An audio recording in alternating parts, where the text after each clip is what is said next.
So our brother Neo said some things that got him quoted in the Fox News, and I think that it's a great teachable moment. I ain't asked nobody to agree with me. I was asked a question, and I answered the damn question, okay? I have no beef with the LGBTQ plus community whatsoever. I ain't got no beef with y'all. Do whatever the hell it is you want to do. Do what you want to do with your kids.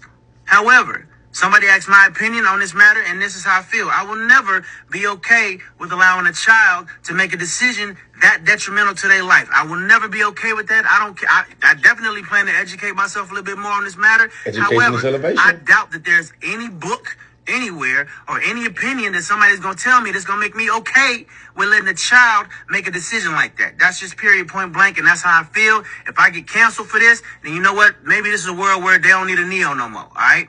And I got no problem with that. I'm a hustler, all right? I'll figure it out. I got kids to raise, and I'm going to do that regardless. So with that being said, so as a father and a fellow black man, in the name of education, let's turn this to a teachable moment. Some of you might be asking yourself, but what did he actually say that's caused this backlash? Let's get into it. Neo was on a podcast where he was asked the question, and here's how he responded. I feel like parents have almost forgotten what is the role of a parent is. Your little boy comes out to you and says, Daddy, I want to be a girl. And you just let him rock with that. He's 5. You let a 5-year-old decide to eat candy all day, he gonna do that. When did it become a good idea? When did it become a good idea to let a 5-year-old, let a 6-year-old, let a 12-year-old make life-changing decisions for themselves? Neo continued by saying, I just personally come from an era where a man was a man and a woman was a woman. And there was 2 genders. That's just how I rocked. You can identify as a goldfish if you feel like it. I don't care. That ain't my business. It becomes my business when you try to make me play the game with you. I'm not going to call you a goldfish. But if you want to be a goldfish, you got to be a goldfish. We're living in a weird time. I'm going to start by saying this. 1 in 4 black trans youth has attempted to unalive themselves in the past year based off the climate and the rhetoric that we give for how exposable, disposable, and non-human like we view people that are trans. This next part is very important right here. No 4-year-olds, 5-year-olds, or 12-year-olds is taking gender hormones or receiving surgeries. Research over me search. The World Professional Association for Transgender Health says that hormones could be started at the age of 14, 2 years earlier than the group's previous advice, and some surgeries done at the age of 15 or 17, a year or earlier so than previous guidance. Which means the idea of 5-year-olds to 6-year-olds to even 12-year-olds being able to make life-altering decisions is empirically false. You see what I'm saying? It's used as a false narrative to really create paranoia and hysteria around individuals that identify as trans. Now, I know I might have said some things you probably disagree with, but I showed you the research and the studies that backs it, right? The next thing is, I'm sure we all agree on preserving black life, especially black kids' lives. Listen, according to a study by the Trevor Project, a quarter of black transgender and non-binary youth reported to unalive themselves attempt the previous year. That's more than twice the rate of unalived attempts reported by black LGBTQ people who are not transgender or not binary, which means the way that we talk about transgender people, the way the climate is positioning for transgender people leads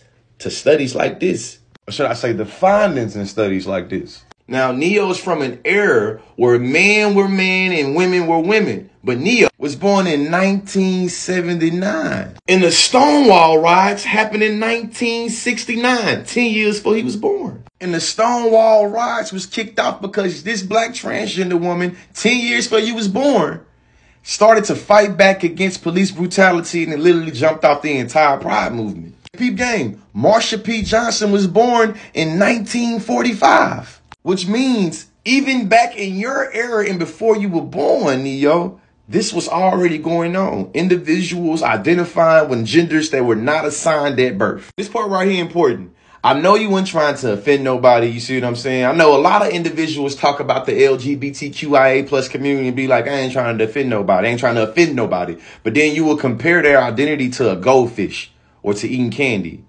Very trivial and pathological, right? See how people in that community feel some type of way. Education is elevation. A lot of us don't recognize that we are lost in the sauce in the way that colonialism was, polluted our ways of understanding gender. The deviant African genders that colonialism demonized or condemned. European travelers and anthropologists found that their gendered worldview didn't easily map onto the societies they encountered. With that being said, when you look up trans identities in ancient Africa, because ain't nothing new under the sun, traditionally, the Ugandan peoples were largely accepting of trans and gay people. The Longo peoples accepted trans women. Male assigned people called Joapu, I'm sure I'm saying it wrong because I'm country, or Joe Aboch, who are believed to have been transformed in the conception into women by the androgynous deity Jock. I just want to sprinkle some historical context because a lot of times we view the trans identity or trans community as uniquely being like a modern day invention. It's just like, nah, that's not true. I think a lot of times we view children as being kind of ignorant to how gender operates, but we know that study shows that taken together that these studies suggest that most children develop their ability to label gender groups and use gender labels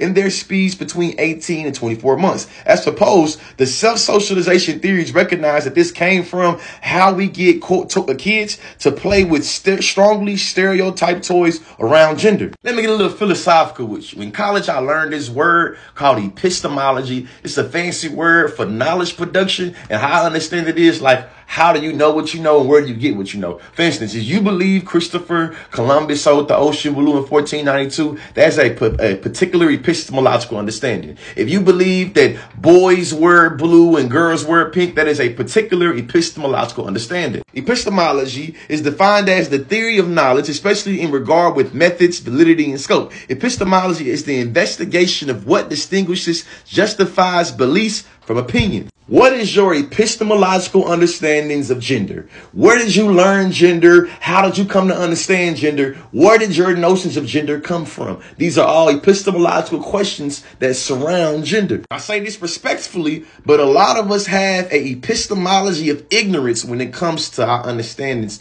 of gender. I know some folks gonna be mad about this, but gender affirming care can be the matter of life and death. With that being said, in 2023, from the East Coast to the West Coast, we see many states pass legislation against gender affirming care and against trans youth being able to really do anything. And we know when it comes to people that look like us, I don't care what your identity is. When it comes to people that look like us, we know that we going to get the bottom of the barrel of the impacts. You see what I'm saying? And we know that black people, we exist everywhere in all communities. In conclusion, I got 2 kids as well, a 5-year-old and a 7-year-old. They come to me and say, hey, Pops, the way I was assigned gender at birth is not the way I feel. You see what I'm saying? I'm going to start dealing with it. But peep game, though. You see, legally, I cannot give my 5 and my 7-year-old any type of hormones. You see what I'm saying? They can't conduct any type of surgeries. There is intentional misinformation surrounding this topic about transness and trans identities. If some of us ain't free, then none of us ain't free, and this applies to black trans people, especially black trans youth. Education is elevation. I'm burping. It's time for me to go eat. I'll holler at y'all.